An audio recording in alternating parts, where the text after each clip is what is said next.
This paper is about how early modern plays were built and why that matters. In the time I have today, I'd like to talk about the Sea Voyage 1622 play.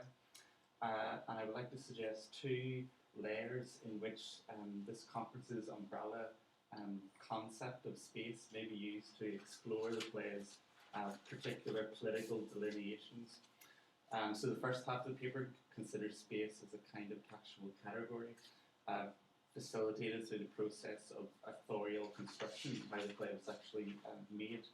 And the second part of the paper will treat space as a thematic preoccupation within the content of the text itself, and how it's used to reflect some of the political and religious anxieties of its historical moment. So, the Sea Voyage was licensed by the Master of the Revels on the 22nd of June 1622 for the King's Men Company, and would have presumably been staged at the Globe Theatre over the summer season. As far as we know, the first record of the play in print is 1679's 50 Comedies and Tragedies, more commonly referred to as the second Beaumont and Fletcher folio, and this is the front of that folio. John Fletcher and Francis Beaumont obviously being two of the sort of more prolific Jacobean playwrights of the time.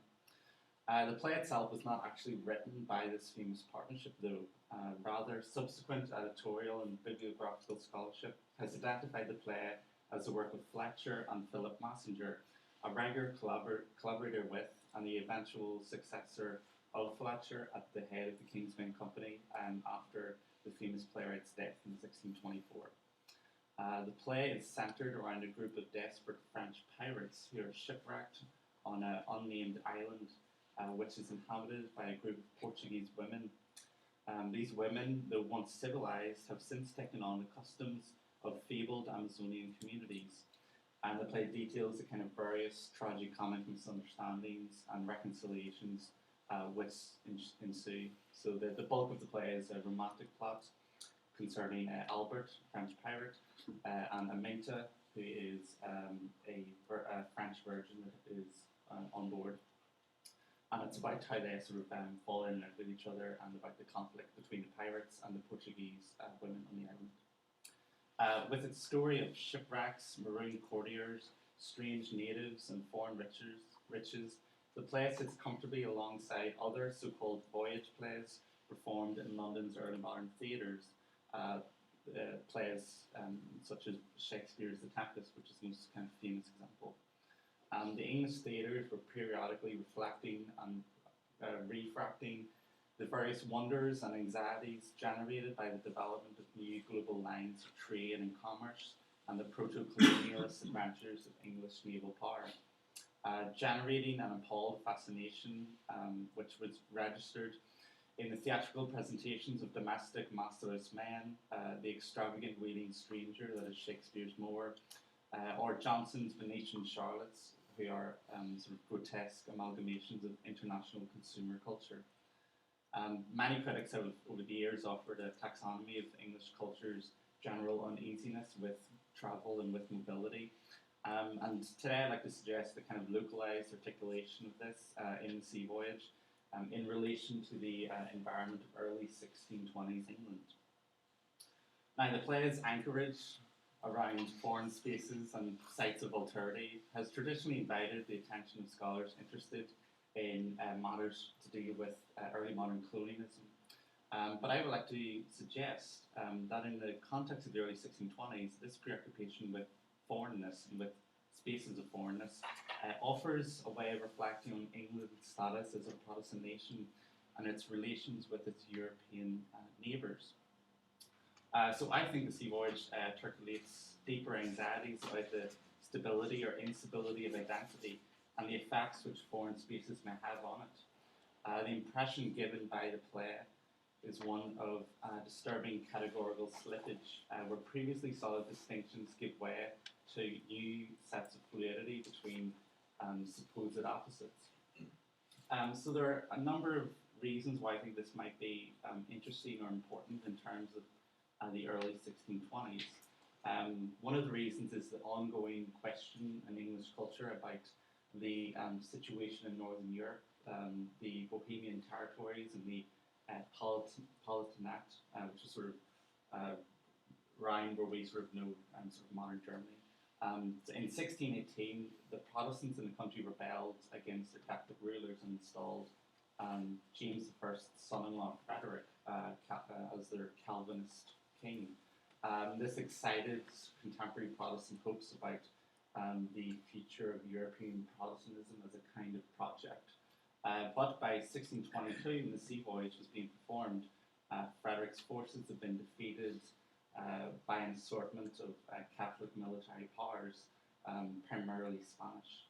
And he and his wife Elizabeth had become political refugees living in exile in Holland. And this generated huge kind of discussion amongst the pamphlets printed in England at the time. Frederick's defeat and the unwillingness of his father-in-law to support him militarily was a tremendous blow to English Protestant psyche and engendered a kind of large-scale, complex anxiety about the status of James I as a Protestant monarch and the future of English Protestantism.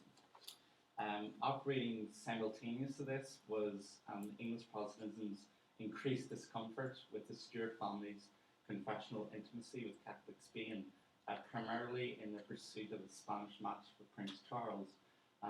James was sort of obsessed with matching up Charles with the Spanish princess and creating a kind of interdynastic alliance or union. And associated with this was a kind of anxiety about the identity of Charles as a monarch. English writers talked about how he had apparently begun to learn Spanish and had considered converting to Catholicism. This was hugely kind of distressing. So in the 1620-24 period, the English theatre saw the emergence of a cluster of plays with highly loaded political and religious vocabularies. Plays like 1620's The Virgin Martyr by Massinger and Thomas Dekker, The Changeling in 1622 by Middleton, and perhaps the kind of poster child of this is Middleton's notorious 1624 blockbuster A Game of Chess, which, you know, for anyone who's not read it, is a wonderful kind of allegory, a chess allegory of the relationship between England and Spain, and it's full of kind of chess pieces that represent English and Spanish kind of personalities, and it's about this kind of conflict between the two countries. The Sea Voyage has often been considered as a kind of niche travel voyage play disconnected from this cluster of plays in the period, so I think it might be useful to put them into a kind of dialogue and see what emerges from that. So Massinger and Fletcher were both Protestants, and I think would have had great interest in these matters. And Massinger in particular had already demonstrated in his plays a willingness to deal with kind of politically loaded subjects.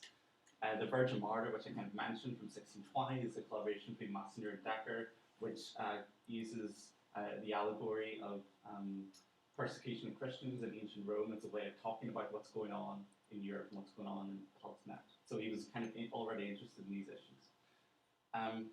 So stylistic analysis of the text has given us a picture of a relatively kind of divided kind of collaboration. But this is kind of the 5 acts, and the red bar is Fletcher, and the blue bar is Massinger, and these are the lines. So the lines are kind of split roughly in half over the whole text. So each playwright kind of takes a particular act and is responsible for it sort of on their own.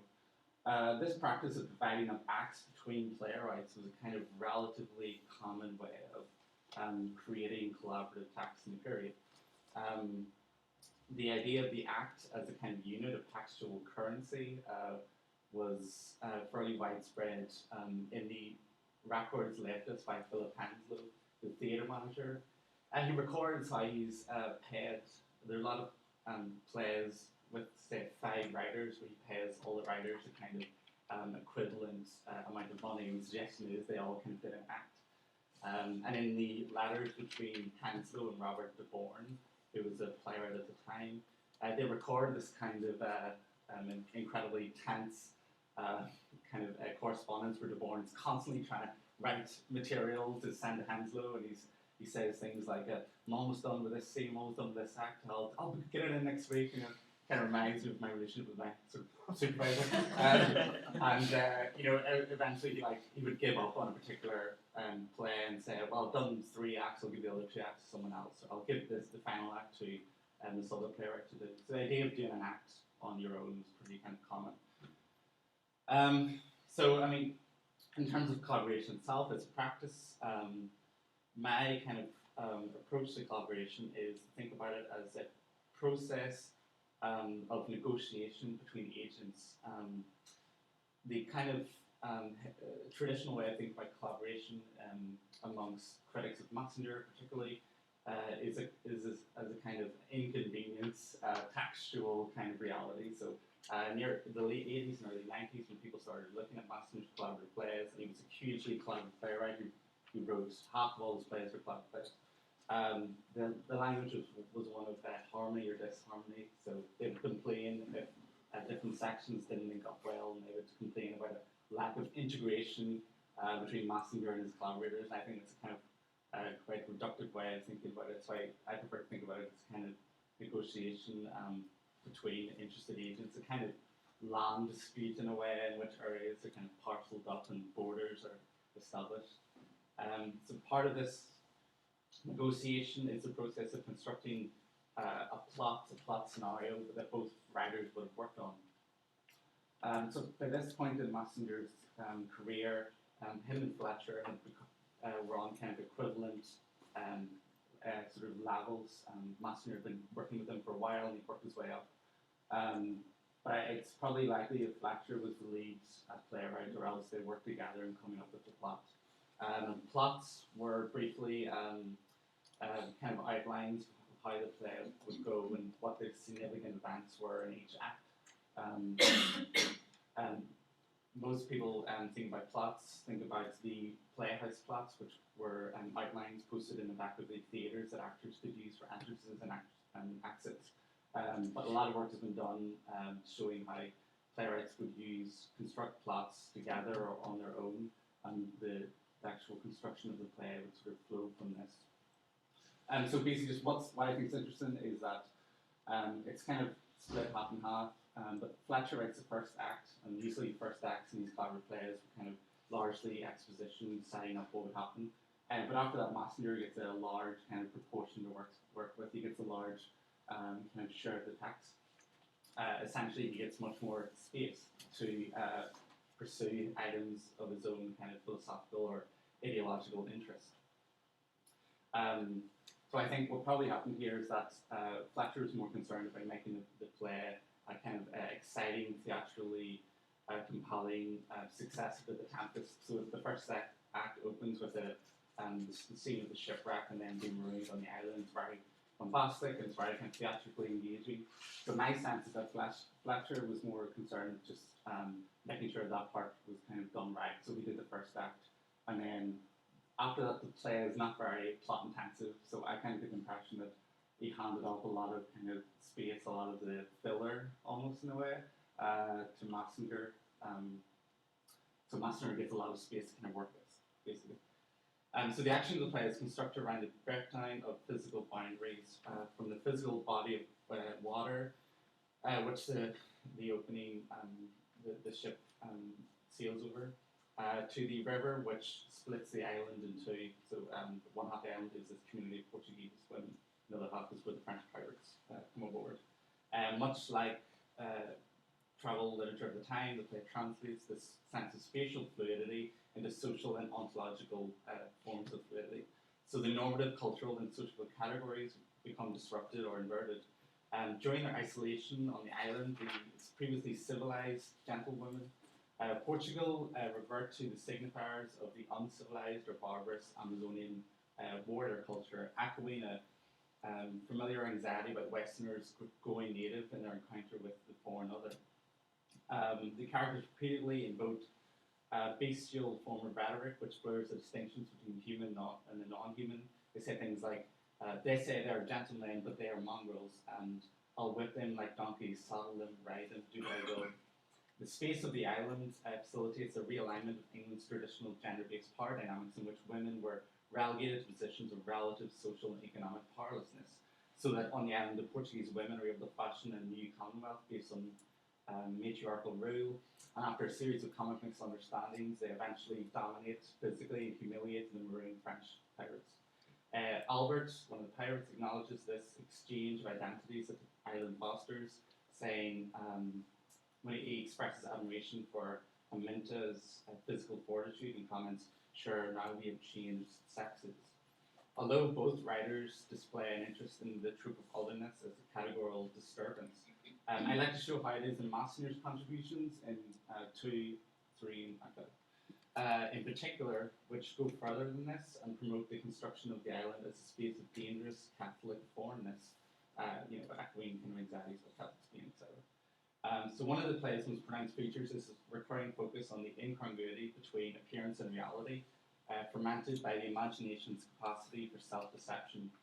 One of the ways in which this is articulated is the play's self-reflexive playing with the audience and their expectations of the travel play.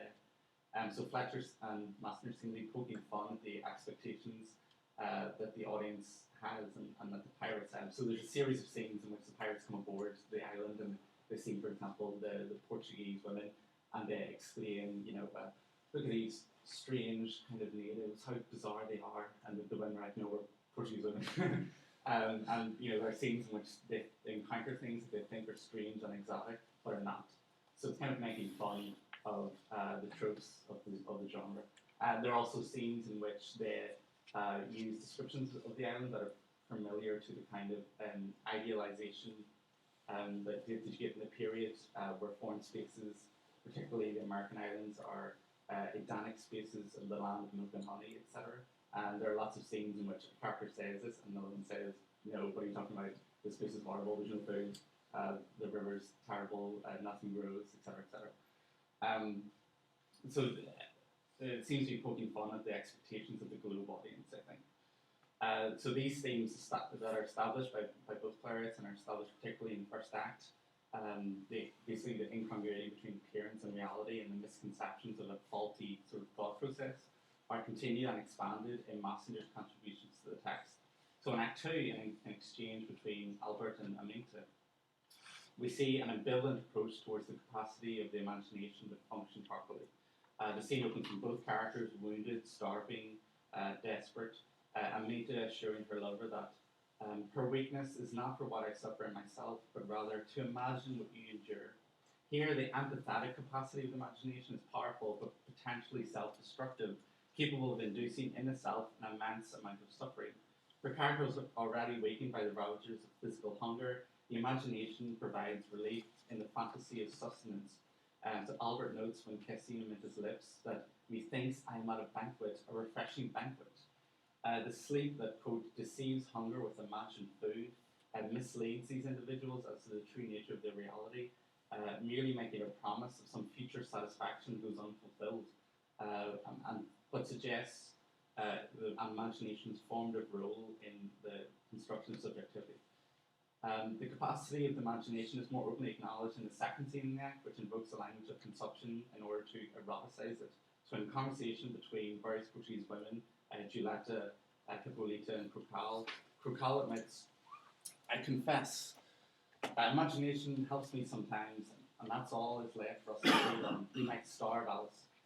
This insistence on the necessity of the imagination and its fantasies of satisfaction may have come from Albert and Aminta's earlier conversation about similar themes, but this rhetoric of consumption used to describe sexual frustration is quickly expanded in the discussion of dreams.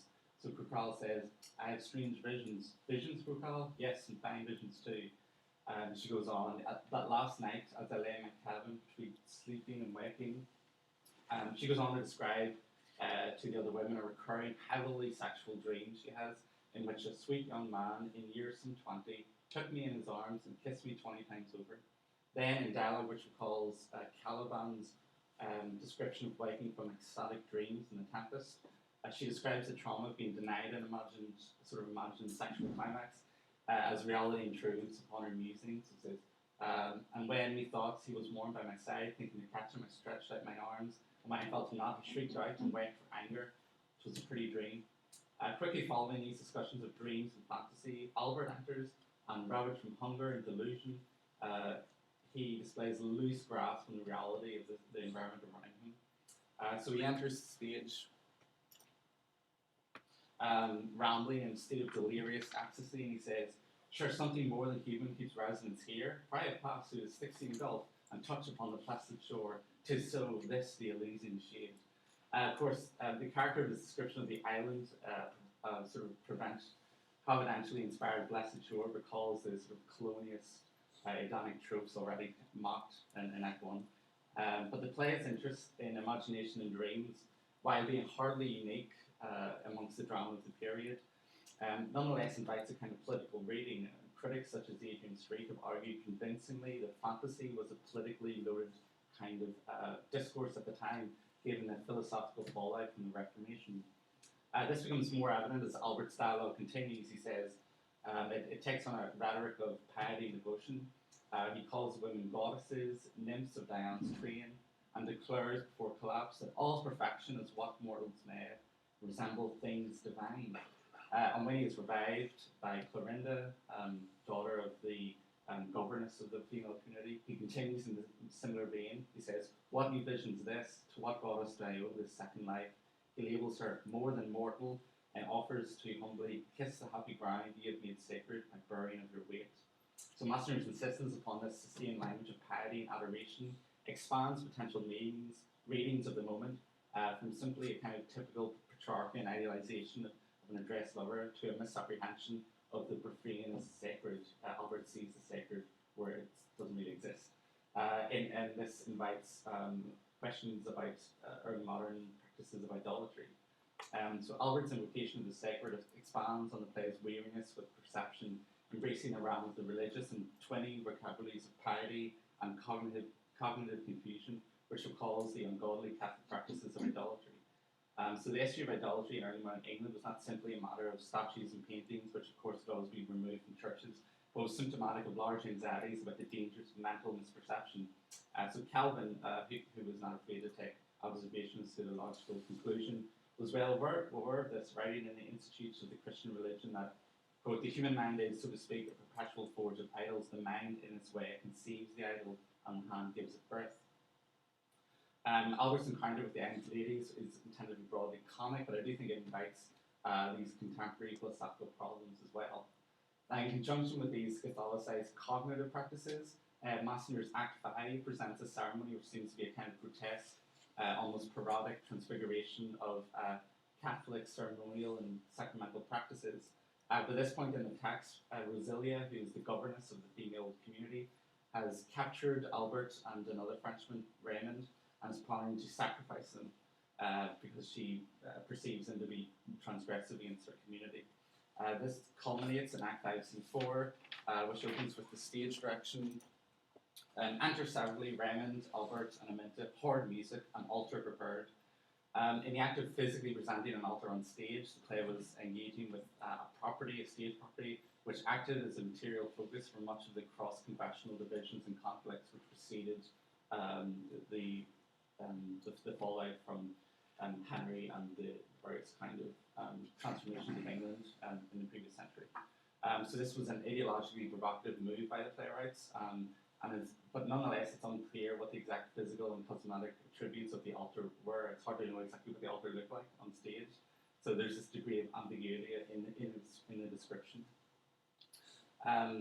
So other plays show the decoration of the altar in greater detail. So John Ford's Tragedy of the Broken Heart describes an altar covered with white, with 2 lights of virgin wax. Middleton's Game of Chess, in a scene in which the Black Knight, who's an allegorical stand-in for the Spanish ambassador to England, directs his guests to yon altar, prompting the discovery of an altar with statues and candles on it. So the description here offers no kind of specific material properties of what was on the altar or what it looked like, but the use of the verb prepared suggests some form of manual decoration. Where other plays use similar verbs like setting out, etc. Now, if the stage direction suggests some level of ambiguity about the property's confessional status, the accompanying dialogue, which matches or writes, suggests a clear sacramental dimension. So Rosilia says, 'Tis the last duty that I can pay to my dead lord. Set out the altar, I myself will be the priest, and boldly do those horrid rites you shake to think on. So the passage is loaded with a kind of liturgical rhetoric. Rosalie identifies herself with the figure of the priest, the traditional minister of church services and sacraments. And by horrid rites, she is explicitly referring to her intended physical mutilation of the men. But the phrase nonetheless contains sort of undercurrent of anti-sacramental or skepticism towards sacramental language, as does when she talks about her duty to be paid for her dead lord. So this plays on the suspicion which much of the English Protestantism at the time would have viewed Catholicism's scheme of sacraments with. The rest of the scene participates in this construction of the sacrifice of Albert as a kind of mimetic perversion of the Catholic Mass.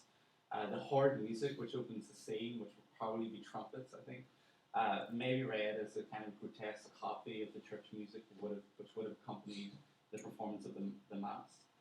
When commenting on the music, Aminta says, "Infernal music, fit for a bloody feast." Her description of the scene introducing a further kind of Eucharistic rhetoric.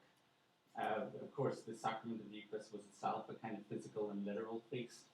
The worshipper would ingest bread and wine in reenactment of the Last Supper. In the 1559 Book of Common Prayer, Christ is located as our spiritual food and sustenance, the most godly and heavenly feast, and the congregation in the act of the Eucharist are invited to spiritually eat the flesh of Christ and drink his blood.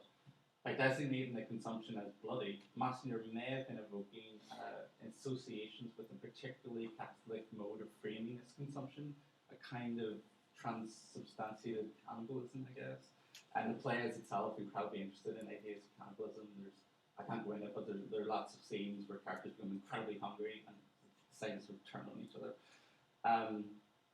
Now, for some early modern audiences, then I think the adjective bloody may have been used to recall cultural memories of earlier ways of conceiving the materiality of the instruments of the Mass. So, of course, many late medieval miracle stories describe, the bread transformed into frightening visions of bleeding flesh in order to sort of shock the sinful into obedience. Things like Cruxton's play of the sacrament, which depicted scenes of the host bleeding from wounds inflicted on it by groups of Jews. I'm sure there's other examples that happy to hear about. Although such attitudes would have waned in cultural importance over the course of the Reformation, it is likely nonetheless that memory then persisted in some form. So Massner seems to be calling on this kind of cultural memory, invoking Eucharistic modes of thought from the audience, but carefully suggesting a perverse materiality associated with what Protestantism considered to be an ethically outmoded form of worship. So the designation of a bloody feast offers suggestive ways of reading the scene. Because of the particular staging of the scene, the horrid rites of Rosalia are linked to the banquet of an earlier scene through the stage property of the table. So 2 scenes previous, there was an extended scene in which characters sit at a table on the stage and engage in a banquet, and they enjoy themselves immensely. And then there's a short scene afterwards, and then we have the altar scene. So it is likely that the audience would have witnessed on stage the transformation of the property from a banquet to communion table, blurring the boundaries between the two formulations of the object. So depending on the theatrical context, could be either.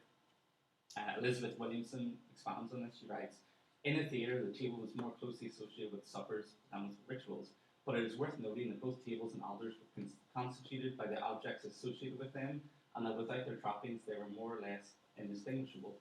So by linking the altar table and the earlier banquet table in physically on stage, the text introduces a level of sacramental discourse into these recurring interests in matters of physical consumption and starvation. So the play is obsessed with the idea of eating food and drinking wine. So it's worth returning to this earlier scene of the banquet, where a group of the Portuguese women enter to a table furnished, and one of the women declares that the table furnished with wine too, that discovers secrets which tortures cannot open. It would not have been difficult for Massner to suggest to his audience conceptual associations between the feasting of these characters and the later allusions in the text to the altar and the Mass, etc. After all, in the sacrament of the Eucharist, God becomes food and drink. So when a group of French pirates entered the scene during the banquet, one of them exclaims, "The mystery of this, some good hobgoblin, rise and reveal." And there are a series of dialogue in which they repeat this term mystery. But I think this repetition invokes kind of sacramental associations. In the lexicon of the time, the word was specifically associated with sacraments, particularly the sacrament of the Eucharist. And in Massenger's earlier play, Virgin Martyr, which I mentioned, mystery is used quite a lot in a similar context. And in the same scene, one of the characters, Tybalt, witnesses the food and he says, "Is not this bread, substantial bread, not painted?" And they go on to kind of eat the bread and drink the wine. So this ingestion of specific food items creates the impression of a sort of profane reenactment of the sacrament, which mirrors the mechanics of the Mass. And the character's inquiries about whether the bread is substantial or painted verbally invokes Reformation-era debates about the ontological substance of the bread and the paintedness of false idols. Painted is used quite a lot in anti-Catholic writing. So, sort of conclude, these are just some of the examples that I could sort of have time to give in which, in Massenger's contribution to the text, he uses the space of the island to invoke these kind of Catholic-tinged physical and verbal markers. These are just some examples of this kind of vocabulary, which had the cumulative effect of shifting the play from a theatrically bawdy, essentially unremarkable tale of maroon courtiers and exotic topographies to one more firmly located within the confessional context of its day, particularly with regards to political, religious, geographical anxieties. So I think a franker critical acknowledgement of the formative role of collaborative writing practices has the potential to yield more intimate connections between the politics of textual content and the mechanics of textual production, an intimacy that is in turn fostered by the negotiations of the text as a collection of sites of authorial engagement